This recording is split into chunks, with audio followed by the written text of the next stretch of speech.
Hi guys, and welcome back to my channel. Today we're featuring this rather gorgeous Longines.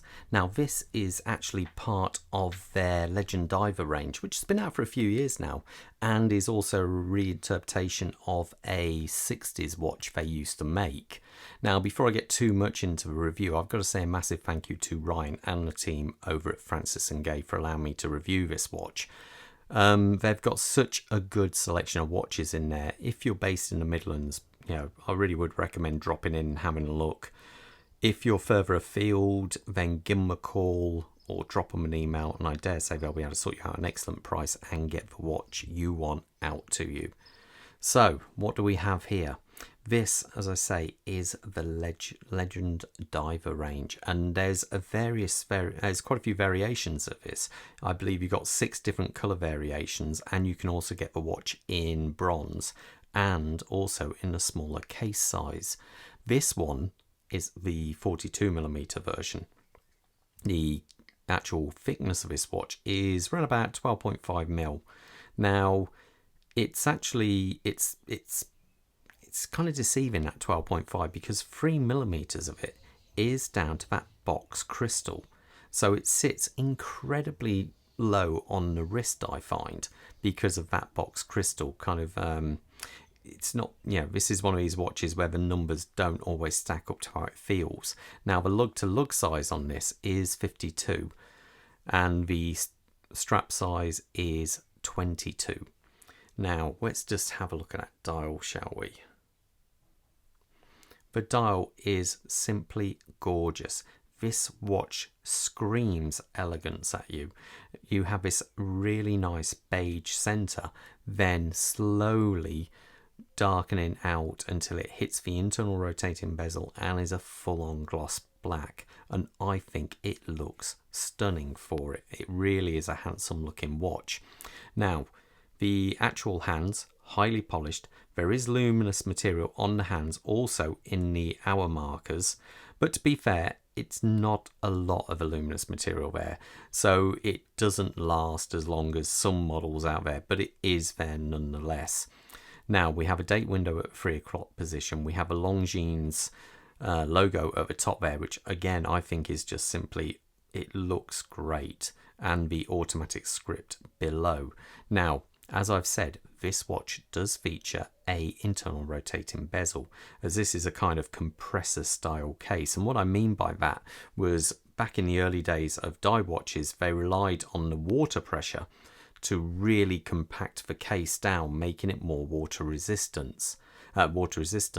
Now, obviously nowadays that isn't really a major problem. We've got CNC machines which can just machine so well, greater tolerances, but it does look the part. Now, to operate the internal bezel, you can see we have 2 crowns here. This is the time setting crown, and this one here is for the internal bezel. Now, so you have to unscrew this, and then it's popped. As you can see, straight away we've got the movement on there. Now, if I go from left to right, you can see if there's any play, and there isn't any. It really is incredibly well done. It feels so silky smooth, like there's no resistance on this at all. You can just hear the gears, actually, if I bring it a bit close to the mic. So you can just hear those gears working. Now, one thing I would say, and it is a little bit of a bugbear, what I found is when I go to reset it right at 12 and then screw it back down, it moves over a fraction as you're screwing it in. It's a little bugbear, so I found I actually leave it slightly past 12 and then screw it down, and then it seems to line up perfectly. Now the other crown is screwed down as well, and you get an audible pop, and that is just our time setting and date setting and so forth.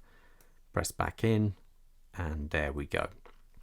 Now, that box crystal is a stunner. Sapphire crystal with AR coating, and again, I just think it just looks the part, really, doesn't it? It looks great on this dial, on this watch. Now, the case itself, all polished. I like the fact it's got slim lugs, there. Even though it's got a long lug to lug size, it does angle over quite nicely, so it sits quite low on the wrist, to be fair. And as we come around to this side, obviously we have these two crowns here, plenty of knurling on the side and etching on the ends there. As we turn the watch over, we have this spear diver diver there, and it does look the part. I think they've done a real nice job. You've got this real nice kind of soft rad on that case back. After all, it is a screw down case back on here, and again, it just looks really the part.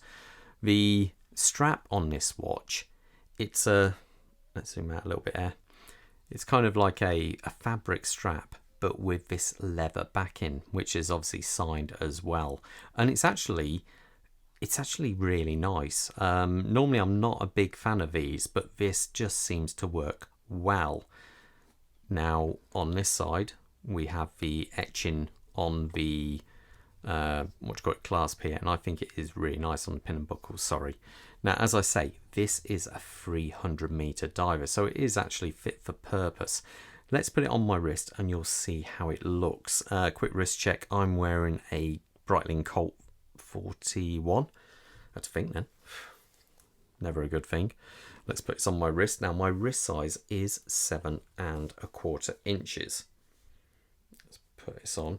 I say there are different straps available with this watch, so you're not limited. And I should also point out it does have a 5-year warranty. And just look how low slung that is on my wrist. It really does kind of sit down and hunker down well on the wrist, and I think it just looks absolutely great. It's one of those, it's just got a different colour to everything else out there, and so it really does. I think it's a real eye catcher of a watch. So anyway, I hope you enjoyed the review. Want to know anything more about it, give us a leave a comment below. I'll try and get back to you, and I'll see you at the next review, guys. Stay safe out there. All the best. Bye.